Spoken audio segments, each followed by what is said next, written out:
ICC test চ্যাম্পিয়নশিপের point table একটু আমরা দেখে নেই।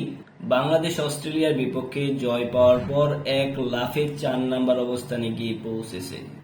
বাংলাদেশ কি এবার তাহলে টেস্ট চ্যাম্পিয়নশিপের ফাইনাল খেলতে পারবে? দেখুন একটু আমরা পয়েন্ট টেবিলটা দেখি।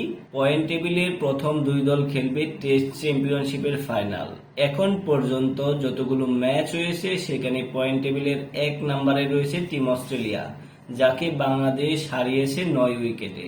টিম অস্ট্রেলিয়ার বর্তমানে পয়েন্ট হচ্ছে 77.78 পয়েন্ট। তারপরে 2 নম্বরে রয়েছে দক্ষিণ আফ্রিকা। এখন পর্যন্ত 4 ম্যাচ খেলা এই দলটির পয়েন্ট হচ্ছে 75। তারপর 3 নম্বরে রয়েছে নিউজিল্যান্ড যেখানে ম্যাচ খেলেছে 6টি, তাদের পয়েন্ট হচ্ছে 72.22। তারপরেই বাংলাদেশ অস্ট্রেলিয়াকে হারানোর পর এক লাফে 4 নম্বর অবস্থানে গিয়ে পৌঁছেছে। বাংলাদেশের পয়েন্ট হচ্ছে 5 ম্যাচ খেলে তাদের পয়েন্ট হচ্ছে 66.67।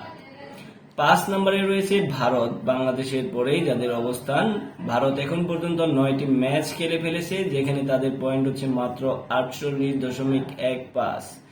বলতে গেলে ভারতের এবারের বিশ্ব আইসিসি টেস্ট চ্যাম্পিয়নশিপের ফাইনাল খেলা একেবারে অনিশ্চিত, কেননা ইতোমধ্যে 9টি ম্যাচ খেলেছে, তাদের মাত্র পয়েন্ট 48।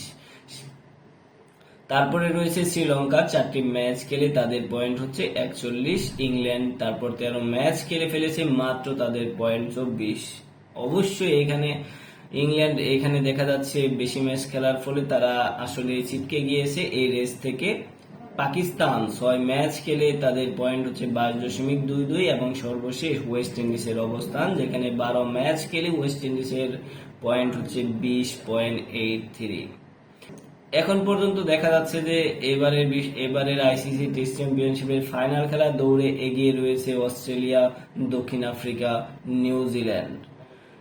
ভারত বলতে গেলে এবারের ফাইনাল খেলতে পারবে না, কারণ তারা ইতোমধ্যে 9 ম্যাচ খেলে ফেলেছে। কারণ বাকি যে ম্যাচগুলো রয়েছে সবগুলোতেই তাদের জয় পেতে হবে অবশ্যই, ড্র করলেও তারা বাদ পড়বে।